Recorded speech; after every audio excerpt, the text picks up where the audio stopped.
What's up, you guys? It's your boy Miguel here, giving you the daily dose of radiation. In today's video, we're covering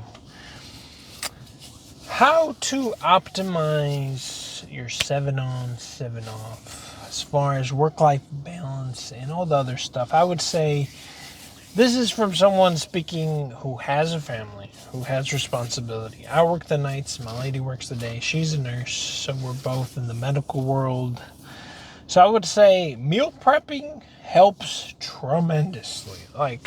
Especially if you're on the night shift aspect, because by the time you get off work in the morning, the least thing you want, like every little tiny inconvenience, any stop to the store, any like extra stuff you gotta do, any appointments you get scheduled on your 7, it will piss you off. Especially if it's towards the end of the week, it will piss you off, just letting you know. Meal prepping ain't nothing better than just, if you want to eat, just put it in the microwave, and then it makes it easier. Now, as far as all your other responsibilities you got going on, because if you have kids like I do, there's 2 ways to look at it. In both ways, comes with a sword. Do you give up sleep during your 7 on so you can take care of some of your stuff you have to do around the house, like groceries and other stuff like that? Or do you go as far as what's it called? Hello, for Miguel? Yes, ma'am. Okay. Thank you. See here doing it right now myself on my day off. I would say you have the aspect of giving up sleep, throwing all your appointments and whatever you have to do on your work week, and cleaning and washing, doing all the basic stuff you have to do outside of work and stuff.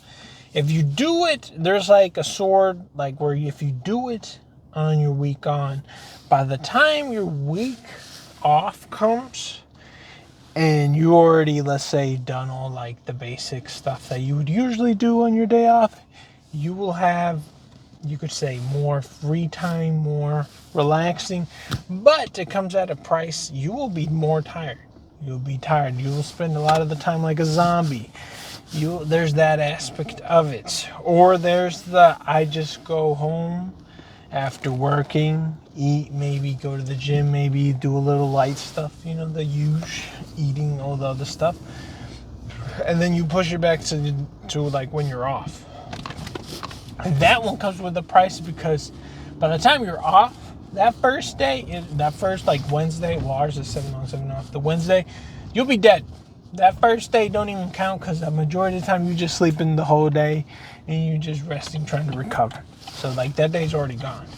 The day heading towards the night shift, that day gone too, because you're probably sleeping. So you really ended up with 5 days left over of the 7 off type schedule.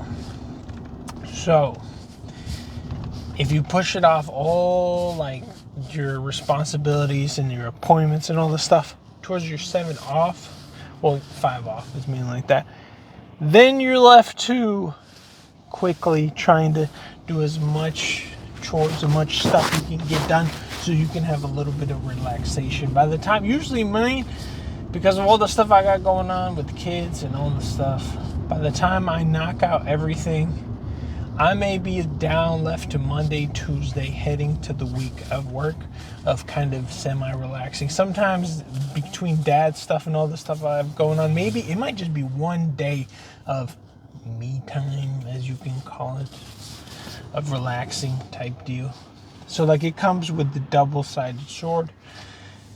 I mean, it's not easy dealing with all the stuff you have going on outside of work, but it comes with a price to pay each one. Either you do it when you're on, you do it when you're off of your responsibilities. And it all kind of depends on what you got going on, and both of them isn't really fun, I would say.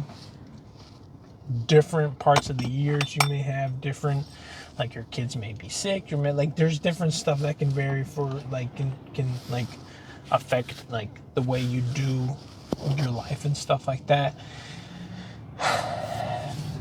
There was a time where I would just like I would went pretty hard as far as like I would knock out everything that I had to do every single day and like work towards like to be able to have time off when I'm off. And because of the amount of overtime I was working, like there was times where I ran it, I think one time 28 days straight of just nothing but night shift. Which when you're on that kind of loop, if you have a lot of overtime or just any overtime, get thrown into your 7 days off type deal. And it kind of eats.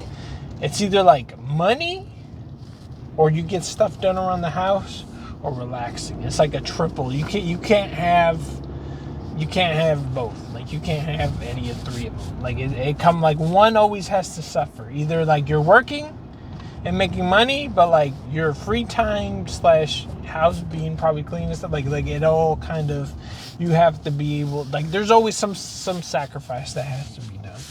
And it kind of sucks. I mean, if you don't have a lot of expenses, I would say if you have someone to clean your house, any other extra stuff that can be paid for, like, and you can afford it, like I would highly recommend, because it gives you more time to focus on maybe your hobbies or get other tasks that need to be done.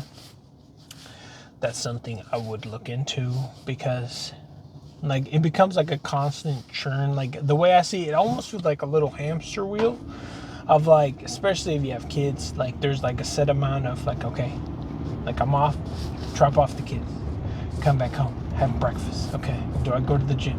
Okay, I gotta clean. I gotta do this. I gotta do that. Okay, now I gotta prep. Gotta like cook food for the kids. Gotta cook food for the wife because she's coming. Like you get into this constant little cycle.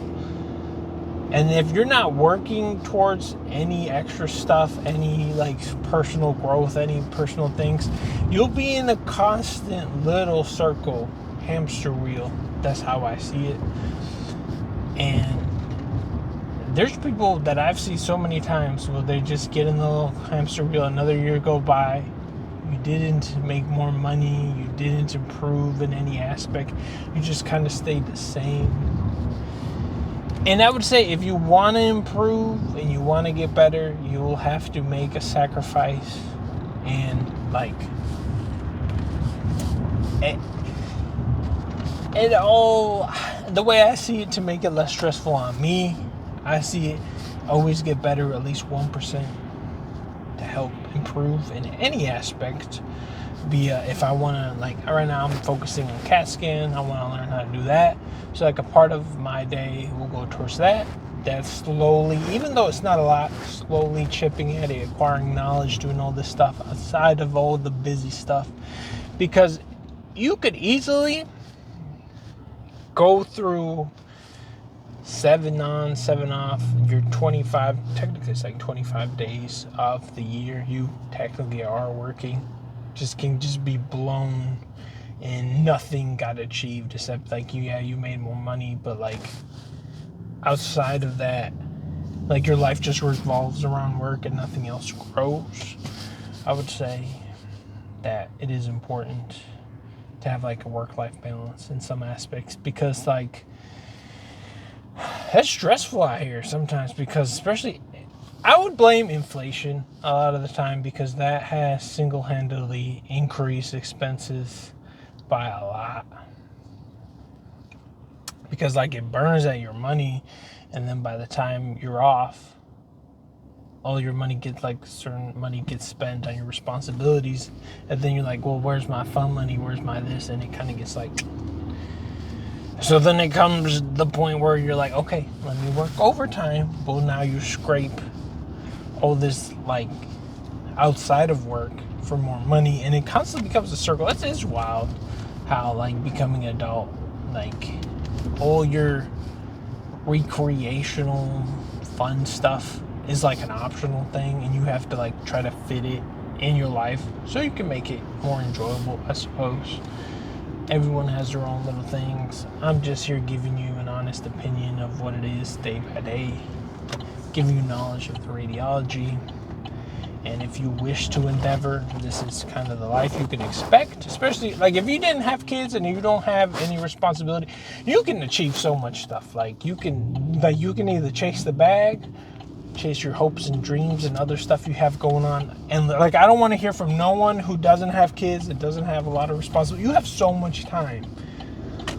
Time management is, like, so high, especially if you have kids and other responsibilities.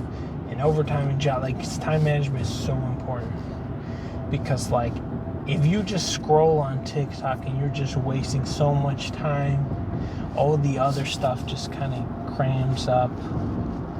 But like right now, I am killing it. I'm loving life. I'm knocking everything I gotta do. I have, like, it is a very sword that comes, like, it's very, very balanced life, I would say.